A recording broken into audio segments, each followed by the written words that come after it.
दोस्तों, क्रिकेट के मैदान पर आज का दिन वाकई में उतार चढ़ाव भरा रहा।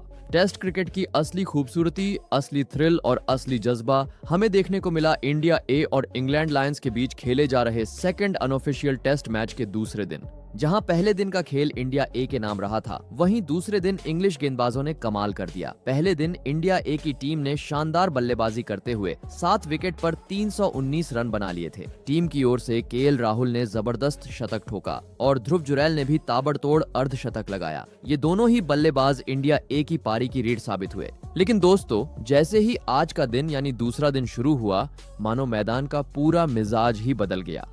इंडिया ए को उम्मीद थी कि वो बचे हुए 3 विकेटों के साथ कम से कम 30 से 45 रन और जोड़कर स्कोर को 350 पार पहुंचा देंगे। लेकिन इंग्लिश पेसर जोश टंग कुछ और ही सोचकर मैदान में उतरे थे।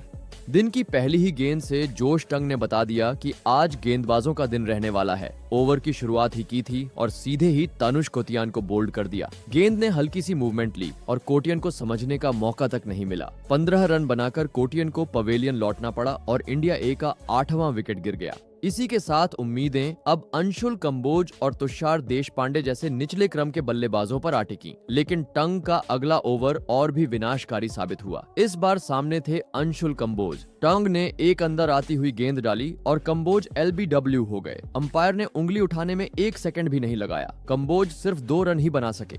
अब इंडिया ए का स्कोर था 330 रन पर 9 विकेट। टीम ऑन आउट होने के एकदम करीब थी। अब मैदान में थे 2 बाएं हाथ के गेंदबाज, खलील अहमद और तुषार देशपांडे। आमतौर पर इन दोनों को हम गेंदबाजी करते देखते हैं, लेकिन आज उन्हें बल्ले से टीम को संभालना था। तुषार देशपांडे ने आक्रामक रुख अपनाया। उन्होंने जैसे ही क्रीज पर पैर जमाया, वैसे ही उन्होंने 2 शानदार चौके लगाए। एक गेंद को उन्होंने कवर्स के ऊपर से उड़ाया और दूसरी बार स्क्वायर लेग के पार गेंद को बाउंड्री तक पहुंचाया। दूसरी ओर खलील अहमद भी सतर्कता के साथ खेल रहे थे और उन्हें जैसे ही मौका मिलता वो रन चुरा ले रहे थे। इन दोनों ने आखिरी विकेट के लिए 18 रन की साझेदारी कर ली थी। लगने लगा था कि इंडिया ए शायद 350 पार कर जाएगी, लेकिन तभी हुआ कुछ ऐसा जो किसी ने नहीं सोचा था। पारी का 90वां ओवर चल रहा था। जोश टंग एक बार फिर गेंदबाजी पर थे। उन्होंने एक साधारण सी गेंद डाली और तुषार देशपांडे ने बैकफुट पर जाकर शॉट खेला। गेंद शॉट मिड विकेट की ओर गई और दोनों बल्लेबाजों में भ्रम हो गया। खलील रन के लिए दौड़ पड़े, लेकिन तुषार तैयार नहीं थे।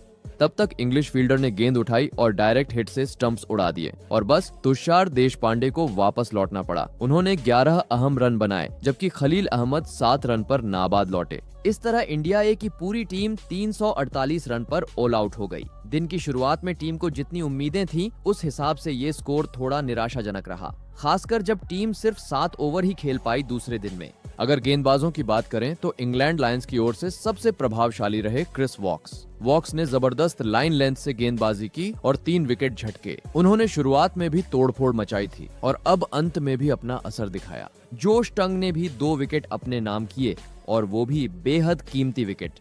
उनके अलावा जॉर्ज हिल ने भी 2 विकेट लिए। इन गेंदबाजों ने मिलकर इंडिया ए की पारी को 348 रन पर रोक दिया।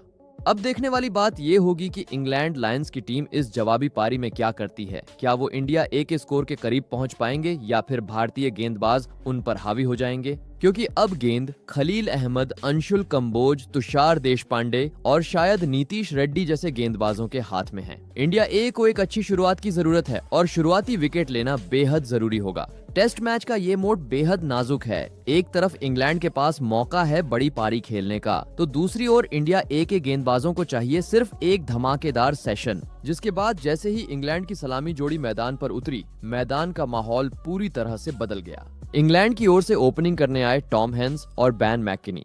दोनों युवा, दोनों प्रतिभाशाली और दोनों को अपनी टीम को मजबूत शुरुआत देने की जिम्मेदारी थी। दूसरी ओर इंडिया ए की टीम ने खलील अहमद को नई गेंद सौंपी, एक अनुभवी बाएं हाथ के पेसर जो स्विंग और रफ्तार दोनों से बल्लेबाजों को परेशान करने का माद्दा रखते हैं। खलील ने जैसे ही पहला ओवर डाला, इंग्लैंड की पारी की शुरुआत हो गई, लेकिन टॉम हेंस ने शुरुआत से ही आक्रामक इरादे दिखा दिए। पहली ही गेंद पर उन्होंने थोड़ा इंतजार किया, लेकिन जैसे ही उन्हें ऑफ साइड में जगह मिली, उन्होंने एक शानदार ड्राइव खेला और गेंद सीधी स्वीपर कवर की बाउंड्री को चूमती हुई निकल गई। इंग्लैंड के खाते में आया पहला चौका और शुरुआत हो गई धमाकेदार अंदाज में। दूसरा ओवर लेकर आए अंशुल कंबोज, एक युवा गेंदबाज जिनके पास अच्छी लेंथ, नियंत्रण और स्विंग है। उन्होंने भी शुरुआती 2 गेंदें अच्छी डाली, लेकिन ओवर की चौथी गेंद पर गेंद बल्लेबाज को बीट करती हुई लेग साइड से निकल गई और विकेट कीपर जुरैल को भी छकाते हुए बाउंड्री पार कर गई। अंपायर ने लेग बाय का संकेत दिया। इंग्लैंड को बिना बल्ला लगाए एक और चौका मिल गया, पर इसके बाद भारतीय गेंदबाजों ने अपने आप को कसना शुरू किया। खलील ने अगला ओवर बड़ी सूझबूझ से डाला अंदर आती गेंदें, ऑफ स्टंप के बाहर का ट्रैप, और गेंदबाजों ने इंग्लिश बल्लेबाजों को खेलने का मौका नहीं दिया। लेकिन जब पारी का 5वां ओवर आया तब मैकिनी ने आक्रामक रुख अपनाया। अंशुल कंबोज की 2 लगातार गेंदों को उन्होंने सीमा रेखा के पार पहुंचा दिया। पहला चौका मिड विकेट की दिशा में खूबसूरत पुल शॉट से और दूसरा कवर ड्राइव के साथ। पूरा मैदान तालियों से गूंज उठा और इंग्लिश ड्रेसिंग रूम में भी उत्साह की लहर दौड़ गई। अब लग रहा था कि ये ओपनिंग जोड़ी लंबा टिकने वाली है।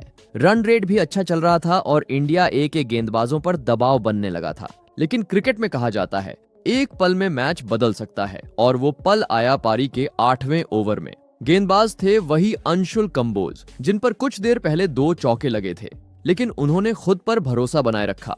उन्होंने ऑफ स्टंप के बाहर एक टेम्पटिंग गेंद डाली। मैकिनी ने ड्राइव लगाने की कोशिश की, लेकिन गेंद बल्ले का किनारा लेकर सीधा विकेट कीपर ध्रुव जुरैल के दस्तानों में समा गई। पूरे मैदान में इंडिया ए के खिलाड़ियों की चीख गूंजी, कैच! और जुरैल ने बिना गलती किए गेंद को पकड़ लिया। अंपायर ने उंगली उठाई और इंडिया ए को मिल गया पहला ब्रेक थ्रू। इंग्लैंड लायंस का स्कोर था 28 रन पर 1 विकेट। मैकिनी 12 रन बनाकर आउट हुए, जिसमें उनके बल्ले से 2 चौके भी निकले। नंबर 3 पर क्रीज पर आए एमिलियो गे, एक और होनहार बल्लेबाज जो इंग्लैंड की घरेलू क्रिकेट में लगातार रन बना रहे हैं। इंडिया ये जानती थी कि ये विकेट भी जल्दी निकालना जरूरी है, वरना गे और हैंस की साझेदारी मैच पर पकड़ बना सकती है। और यहीं से शुरू हुआ टॉम हैंस का अगला गियर। हैंस ने जैसे ही मिड सेशन के बाद गेंदबाजों को सेट होता देखा, उन्होंने गेंद को बाउंड्री तक पहुंचाना शुरू कर दिया। 10वें ओवर में खलील की एक बाहर जाती गेंद को उन्होंने खूबसूरती से बैकफुट ड्राइव किया, चौका। फिर 11वें ओवर में शार्दुल ठाकुर आए। ठाकुर ने फुल लेंथ गेंद डाली और हैंस ने उसे लेग साइड में फ्लिक करके चौका ठोक दिया। अगली ही गेंद और फिर चौका। इस बार ऑफ स्टंप की गेंद को उन्होंने कवर ड्राइव में तब्दील कर दिया। दोस्तों, इसी के साथ इंग्लैंड का स्कोर 50 के पार पहुंच गया। दर्शक तालियां बजा रहे थे और इंग्लैंड का ड्रेसिंग रूम फिर से मुस्कुरा उठा। लेकिन फिर भारतीय गेंदबाजों ने संयम से काम लिया। खलील अहमद और शार्दुल ठाकुर ने मिलकर रनों पर रोक लगानी शुरू की। दोनों ने लेंथ को छोटा किया, ऑफ स्टंप के बाहर की लाइन को पक्का किया और बल्लेबाजों को खेलने के लिए मजबूर किया। इन ओवरों में न कोई बाउंड्री निकली, न ही कोई बड़ा शॉट। गे को रन लेने के लिए संघर्ष करना पड़ा और हैंस को भी सिंगल्स पर ही संतोष करना पड़ा। इस तरह पहले सेशन के अंत तक इंग्लैंड लायंस का स्कोर था 58 रन पर 1 विकेट। टॉम हैंस 28 रन पर नाबाद थे, वो फॉर्म में नजर आ रहे थे। वहीं एमिलियो गे 3 रन बनाकर टिके हुए थे। हालांकि स्कोरबोर्ड पर रन बढ़ते जा रहे थे, लेकिन भारतीय गेंदबाजों ने रनों की रफ्तार पर काफी हद तक लगाम लगा दी थी। अब अगला सेशन ये तय करने वाला था कि क्या इंडिया ए को और विकेट मिलते हैं या टॉम हैंस बड़ी पारी की ओर बढ़ते हैं। जिसके बाद जैसे ही दूसरे सत्र की शुरुआत हुई, भारतीय कप्तान ने अनुभवी गेंदबाजों को जिम्मेदारी सौंपी। खलील अहमद, शार्दुल ठाकुर और तुषार देशपांडे, तीनों गेंदबाजों ने सटीक लाइन और लेंथ के साथ गेंदबाजी शुरू की। पहली 3-4 ओवरों में ऐसा लगा मानो गेंदबाजों ने इंग्लिश बल्लेबाजों को जकड़ लिया है। ना कोई ढीली गेंद, ना कोई रन लेने का आसान मौका। लेकिन बल्लेबाज भी धैर्य से खेल रहे थे। जहां एक ओर गेंदबाज विकेट लेने की फिराक में थे, वहीं दूसरी ओर हैंस और गे ने जब भी जरा सी भी जगह देखी तो गेंद को सीमा रेखा पार भेजने से नहीं चूके। धीरे धीरे रन भी बनने लगे। ड्राइव्स, कट्स और लेग ग्लांस, हर शॉट में परिपक्वता नजर आने लगी। 20वें ओवर तक पहुंचते पहुंचते टॉम हैंस और एमिलियो गे ने 50 रनों की साझेदारी पूरी कर ली। दर्शकों की तालियों के बीच इंग्लैंड की टीम ने एक मजबूत स्थिति की ओर कदम बढ़ा दिए थे। इस साझेदारी ने न सिर्फ स्कोरबोर्ड को आगे बढ़ाया, बल्कि ड्रेसिंग रूम में भी आत्मविश्वास भर दिया। भारत के गेंदबाज पूरी कोशिश कर रहे थे। शॉर्ट पिच गेंदें, इन स्विंग यॉर्कर, स्लिप में फील्डर, मिड विकेट पर ट्रैप, लेकिन बल्लेबाजों ने हर योजना को धैर्य से जवाब दिया। लेकिन फिर आया 24वां ओवर और साथ में आया बड़ा बदलाव। गेंदबाजी कर रहे थे तुषार देशपांडे। उन्होंने ओवर की पहली 2 गेंदें ऑफ स्टंप के बाहर डाली, लेकिन टॉम हैंस तैयार थे। पहली गेंद पर उन्होंने बैकफुट ड्राइव लगाकर गेंद को पॉइंट की दिशा में बाउंड्री के पार पहुंचा दिया। अगली ही गेंद पर मिड विकेट की दिशा में खूबसूरत पुल शॉट खेलते हुए एक और चौका। और यही नहीं, ओवर की अंतिम गेंद पर एमिलियो गे ने भी कवर ड्राइव खेलकर चौका ठोक दिया। पूरा ओवर इंग्लिश बल्लेबाजों के नाम रहा। इसी के साथ इंग्लैंड का स्कोर 100 रन के पार पहुंच गया।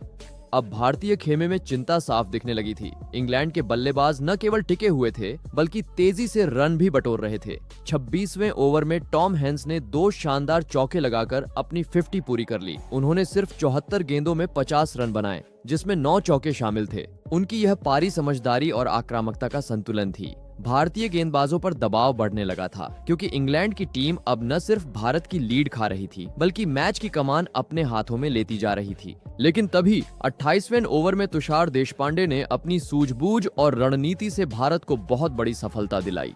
उन्होंने ऑफ स्टंप के थोड़ा बाहर की फुल लेंथ गेंद डाली, जो टॉम हैंस के बल्ले का किनारा लेकर विकेट कीपर ध्रुव जुरैल के हाथों में जा समाई। भारत को मिला बड़ा विकेट। टॉम हैंस की 54 रनों की शानदार पारी का अंत हो गया। उन्होंने 9 खूबसूरत चौके लगाए और इंग्लैंड की पारी को एक ठोस शुरुआत दी। लेकिन ये विकेट इंडिया ए के लिए बड़ी राहत लेकर आया, जिसके बाद नए बल्लेबाज के रूप में मैदान पर आए जॉर्डन कॉक्स, एक आक्रामक शैली के खिलाड़ी जो तेज रन बनाने के लिए जाने जाते हैं। गे और कॉक्स ने शुरुआत से ही एक पॉजिटिव अप्रोच अपनाया। दोनों ने स्ट्राइक रोटेट की, खराब गेंदों पर रन बटोरे और धीरे धीरे फिर से एक नई साझेदारी खड़ी कर दी। 35वें ओवर में इंग्लैंड ने 150 रनों का आंकड़ा पार कर लिया। अब भारत की लीड घटकर सिर्फ 198 रन रह गई थी।